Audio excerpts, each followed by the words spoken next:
Olá, curiosos! Eu sou a Cris, a sua contadora de história favorita aqui do YouTube.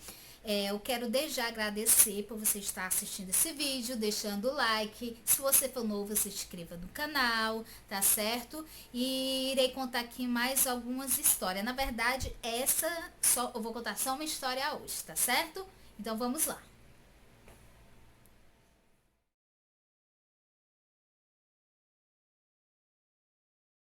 Então, curiosos, eu irei contar mais uma história aqui do livro Arte do Terror, volume 2, tá certo? Então, desde já, peço a compreensão de vocês se eu tropeçar em algumas palavras, como alguns sabem que eu tô fazendo um tratamento, tá certo? Que às vezes eu fico assim com a vista embaçada e às vezes minha língua trava, tá bom? Peço a compreensão de vocês. Então, vamos lá. Vamos lá que...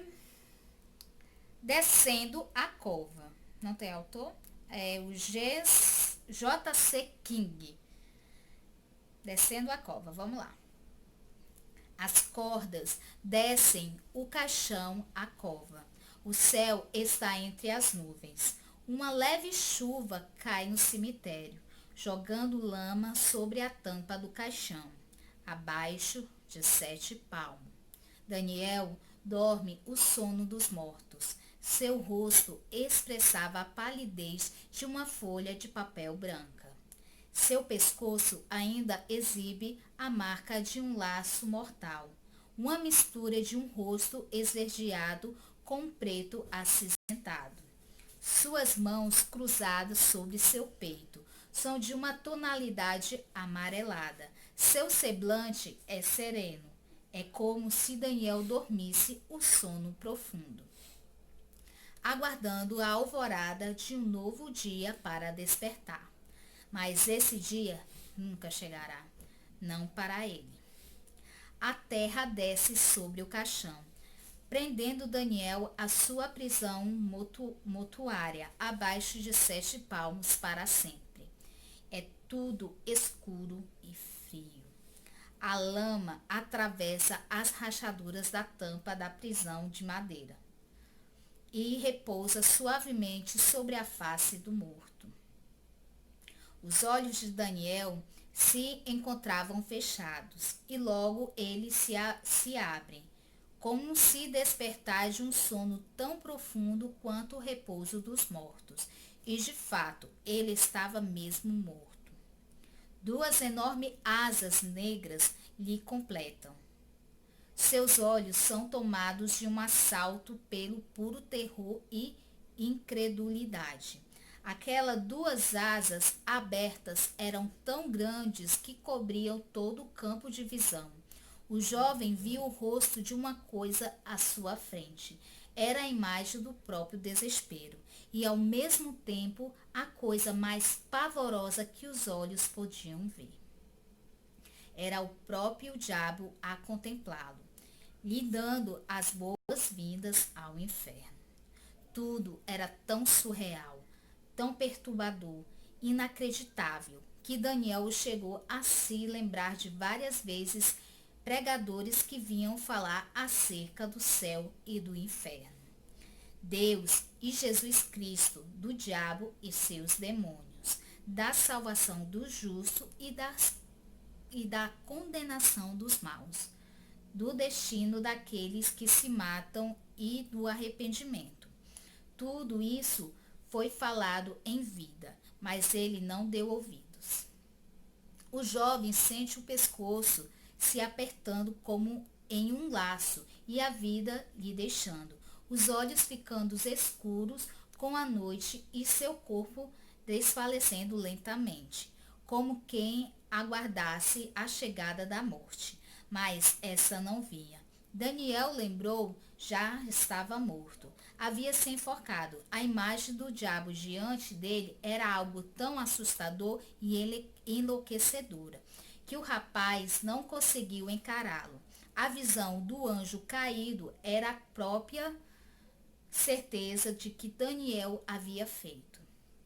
O inimigo que lhe acusava a todo momento, até que o jovem não suporta e sai da presença de Satanás, rastejando pelo chão lamacento do inferno.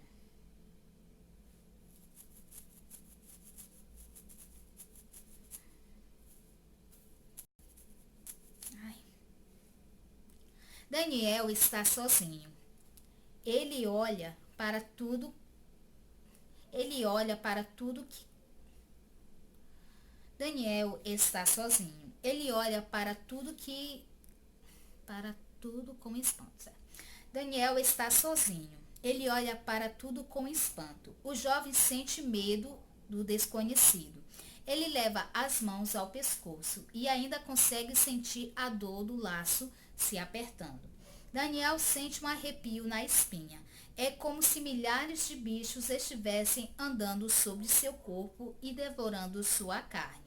O jovem suicida vê outros iguais a ele, almas sem vidas, vagando por um inferno de dor e sofrimento sem fim. Sem a mesma certeza de um novo dia naquele lugar horrendo. De veras era muito assustador a visão do Hades. Tudo era trevas e escuridão, e tinha cheiro de morte por todos os lados. E não se tinha noção de dias ou horas ali, porque no inferno o tempo não existe. E tudo é simplesmente uma penumbra eterna. Daniel não sabia se era dia ou noite naquele tormento de lugar. Seus companheiros estão sem vida e esperança quanto eles. Todos exibem as marcas de suas mortes, como feridas ou que não cicatrizam nunca. Algumas iguais, outras diferentes, mas todos se encontram condenados ao mesmo tormento e castigo pelo pecado de terem tirado as suas próprias vidas. Agora, vivendo ali, sob o vale dos suicidas, ele se lamenta pelo que fizeram. Mas o diabo, acusador dos filhos de Deus de dia e de noite, não os abandona. Não os deixa esquecerem do porquê estão ali, fazendo-se lamentando, chorando e gemendo. Nunca vai ter um fim. As almas seguem juntas nas suas dores, marchando enfileiradas rumo a algum lugar desconhecido, mas que de certeza forma naquele inferno eles passaram a conhecer bem. É como que se por instinto elas fossem conduzidas ao último descanso ou último castigo. Daniel sente a mesma dor dos suicidas, um flagelo tão angustiante que machuca a sua alma no mais profundo, um tormento que não cessa, mas só aumenta. Ele sente sede, mas naquele ambiente tenebroso não existe água. O chão do Hades apenas brota lama e poeira. O jovem continua sua caminhada com seus companheiros de infortúnio. Logo, ele está dentro de uma cidade de aspecto muito antigo. Os outros sumiram. Daniel está sozinho novamente naquele lugar pavoroso. A cidade antiga esconde casarões velhos e decrépitos, de olhos e sombras vigiam a tudo. Demônios vagueiam pela velha cidade, escondidas na morada sem vida. Daniel tem medo da visão à sua volta. Ele nunca tinha visto seres tão medonhos e assustadores antes. Agora ele tinha a certeza de que estava mesmo no inferno. Dentro da cidade antiga, Daniel começa a ouvir vozes, muitas vozes. Eles expressam sofrimento, lamentação, desespero. Choros e gemidos, misturado numa mesma corda vocal, levando loucura aos ouvidos de quem ouve tanta dor ao mesmo tempo.